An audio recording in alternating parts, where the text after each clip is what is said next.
kita akan ngobrolin pemikiran salah satu tokoh penting dalam dunia pemikiran Islam dan sosial di Indonesia, yaitu beliau Kunto Wijoyo. Beliau ini bukan cuma akademisi, tapi juga sastrawan dan penggagas konsep ilmu sosial profetik. Bareng aku, Lulu Sabita, kita bakal diskusi santai bareng dengan dua narasumber kita. Beliau ada Mbak Anis dan Mas Alwi. Nah, di sini Mbak Anis sudah membaca buku tentang Islam sebagai ilmu karya Kunto Wijoyo, dan Mas Alwi sudah membaca buku tentang mantan ilmu sosial profetik. Nah, aku pengen tahu nih dari Mbak Anis buku yang telah dibaca, dan tolong dong kasih argumen dari buku yang udah dibaca sama Mbak Anis. Nah, aku akan bahas gimana soal ilmu itu bukan cuma jadi alat rasional, tapi punya nilai spiritual dan sosial. Nah, dalam Islam, sebagai ilmu, Kunto Wijoyo mengkritik bagaimana ilmu sering kali diposisikan netral dan bebas nilai. Padahal nih ya, menurut beliau ilmu itu juga harus berpijak pada wahyu. Nah, artinya nih ya, ilmu nggak boleh jauh dari nilai-nilai profetik seperti keadilan, kebaikan, dan pembebasan.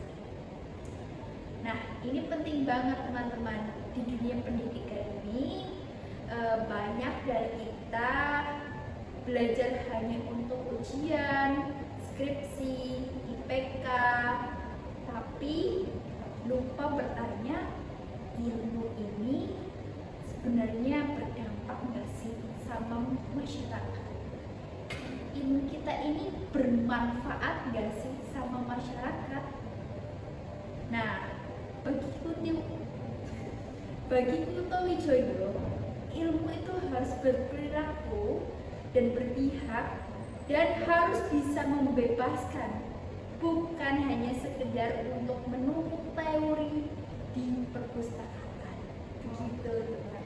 Oke, terima kasih ya Mbak Anis. Nah, bagaimana menurut tanggapan Mas Alwi terkait dengan argumen dari Mbak Anis ini?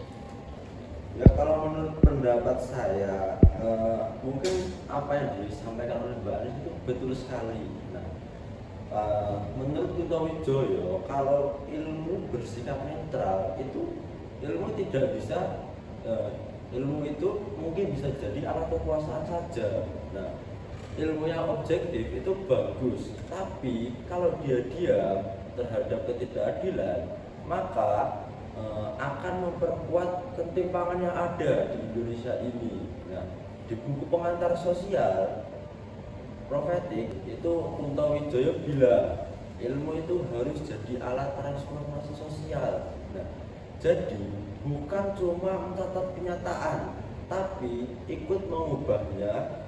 Harus ada keberpihakan antara ilmu dengan seorang. Nah, harus ada cita-cita. Nah, maka dari itu beliau mengajak kita membangun ilmu sosial profetik yang menjiwai amar ma'ruf nahi munkar. Mungkin seperti itu baru. Oh begitu. Jadi teman-teman, menarik banget ya pembahasan kita kali ini. Jadi ilmu itu nggak boleh berhenti di teori. Kalau gitu, ya aku mau nanya nih, menurut kalian kita sebagai mahasiswa ya, apa sih langkah kecil yang bisa kita lakuin supaya ilmu itu nggak cuma jadi tugas kuliah doang? Dimulai dari Mbak Anis, boleh? Ya, benar. Baik, Mbak Lulu.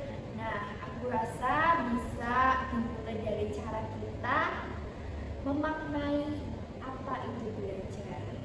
Misalnya saat kita ambil topik skripsi atau tugas-tugas kelompok seperti makalah. Nah, kita bisa pilih tema yang nyambung dengan realitas sosial, bukan cuma yang gampang dikerjain doang. boleh dari Mas Ali?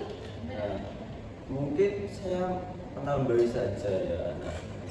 Nah, tambahan dari keterangan Mbak Anis tadi, dan jangan malu untuk turun ke lapangan, terus untuk diskusi dengan masyarakat, dengerin cerita orang-orang yang mohon maaf notabene kekurangan terus ataupun orang kecil, karena disitulah ilmu itu diuji. Nah, bukan hanya sekedar di kelas, tapi di kehidupan nyata atau kehidupan Gitu. seperti itu. Oke, jadi teman-teman, belajar itu bukan cuma soal jadi pintar ya, Iya, tapi benar juga banget, soal ya. keberpihakan. Seperti kata Kunto Wijoyo tadi, ilmu itu harus membebaskan, harus berpijak pada nilai dan berani berdiri di sisi yang tertindas. Terima kasih buat Mbak Anis dan Mas Ali. Sama-sama. Terima kasih buat teman-teman yang sudah menonton podcast kali ini. Jangan lupa berpikir kritis itu penting, tapi berpikir itu berpihak itu lebih mulia.